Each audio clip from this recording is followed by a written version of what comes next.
दोस्तों, कहते हैं जो व्यक्ति पितृपक्ष में 15 दिनों तक श्राद्ध, तर्पण, पिंडदान आदि नहीं कर पाते, उन्हें अपने पितृ की आत्मा की शांति के लिए गीता के 7वें अध्याय का पाठ अवश्य करना चाहिए और उसका फल अपने पितरों को प्रदान करना चाहिए।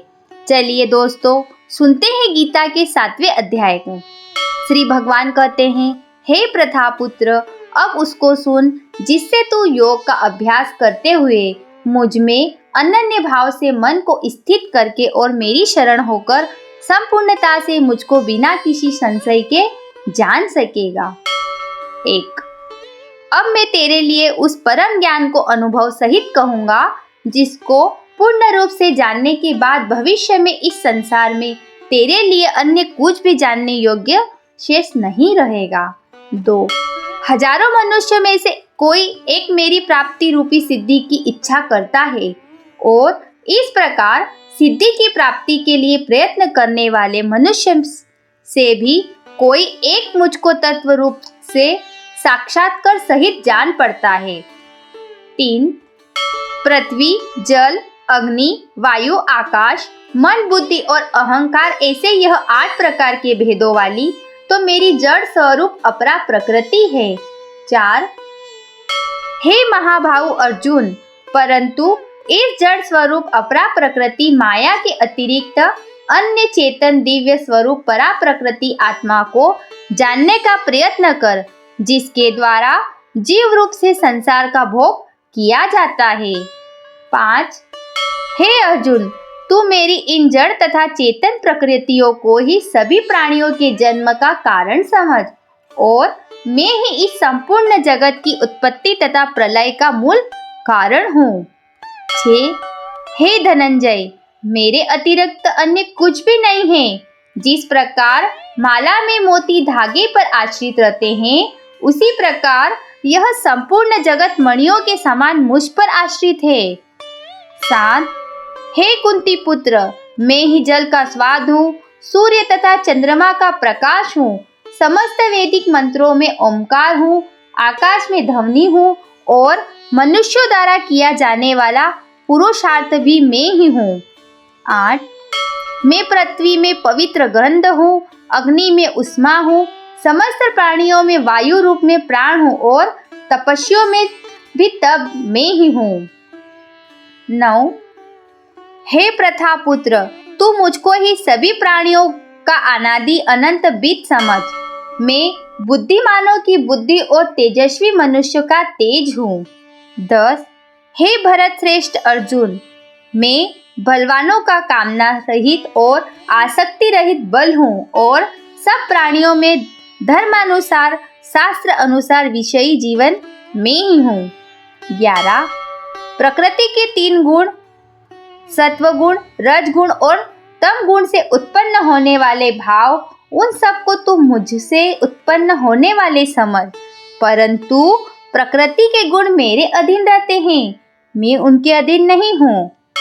प्रकृति के इन तीनों गुणों से उत्पन्न भावों द्वारा संसार के सभी जीव मोहग्रस्त रहते हैं। इस कारण प्रकृति के गुणों से अतीत मुझ परम अविनाशी को नहीं जान पाते। 13। यह तीनों दिव्य गुणों से युक्त मेरी अपराशक्ति स्वरूप माया को पार कर पाना असंभव है, परंतु जो मनुष्य मेरे शरणागत हो जाते हैं वह मेरी इस माया को आसानी से पार कर जाते हैं। 14। मनुष्यों में अधर्मी और दुष्ट स्वभाव वाले मूर्ख लोग मेरी शरण को ग्रहण नहीं करते हैं। ऐसे नास्तिक स्वभाव धारण करने वालों का ज्ञान मेरी माया द्वारा हर लिया जाता है। 15। हे भरत श्रेष्ठ अर्जुन, 4 प्रकार के उत्तम करने वाले, अर्थ दुख से निवृत्ति चाहने वाले, अर्थात धन संपदा चाहने वाले, जिज्ञासु केवल मुझे जानने की इच्छा वाले और ज्ञानी मुझे ज्ञान सहित जानने वाले भक्त मेरा स्मरण करते हैं। इनमें से वह ज्ञानी सर्वश्रेष्ठ है जो सदैव अनन्य भाव से मेरी शुद्ध भक्ति में स्थित रहता है, क्योंकि ऐसे ज्ञानी भक्त को मैं अत्यंत प्रिय होता हूँ और वह मुझे अत्यंत प्रिय होता है। यद्यपि ये चारों प्रकार के भक्त उदार हृदय वाले हैं, परंतु मेरे मत के अनुसार ज्ञानी भक्त तो साक्षात मेरा ही स्वरूप होता है, क्योंकि वह स्थिर मन बुद्धि वाला ज्ञानी भक्त मुझे अपना सर्वोच्च लक्ष्य जानकर मुझ में ही स्थित रहता है। अनेकों जन्मों के बाद अपने अंतिम जन्म में ज्ञानी मेरी शरण ग्रहण करता है। उसके लिए सभी के हृदय में स्थित सब कुछ मैं ही होता हूँ। ऐसा महात्मा अत्यंत दुर्लभ होता है।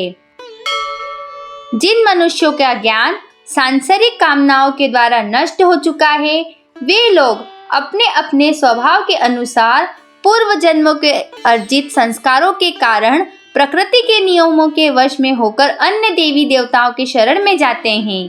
20 जैसे ही कोई भक्त जिन देवी देवताओं के स्वरूप को श्रद्धा से पूजने की इच्छा करता है, मैं उसकी श्रद्धा को उन्हीं देवी देवताओं के प्रति स्थिर कर देता हूँ।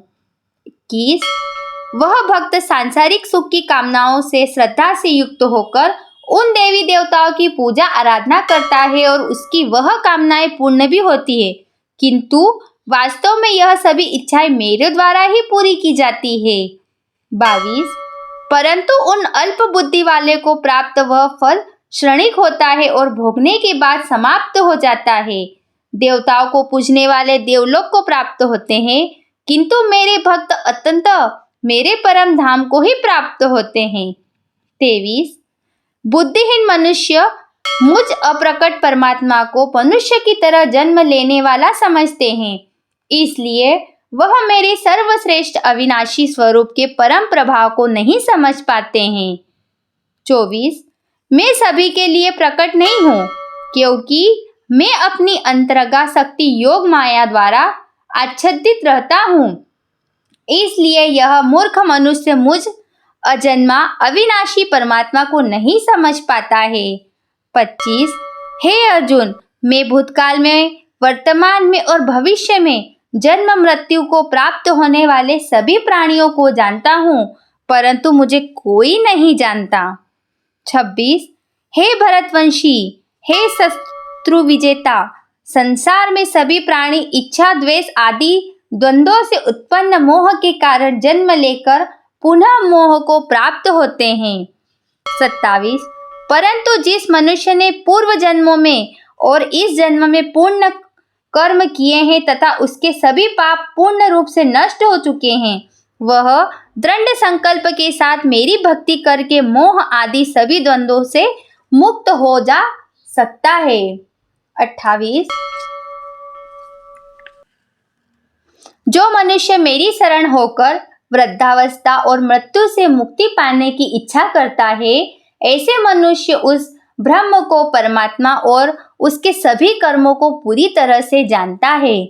29 जो मनुष्य मुझे अधिभूत, संपूर्ण जगत का कर्ता, अधिदेव, संपूर्ण देवताओं का नियंत्रक तथा अधियज्ञ, संपूर्ण फलों का भोक्ता सहित जानता है और जिसका मन निरंतर मुझ में स्थित रहता है, वह मनुष्य मृत्यु के समय भी मुझे ही जानता है।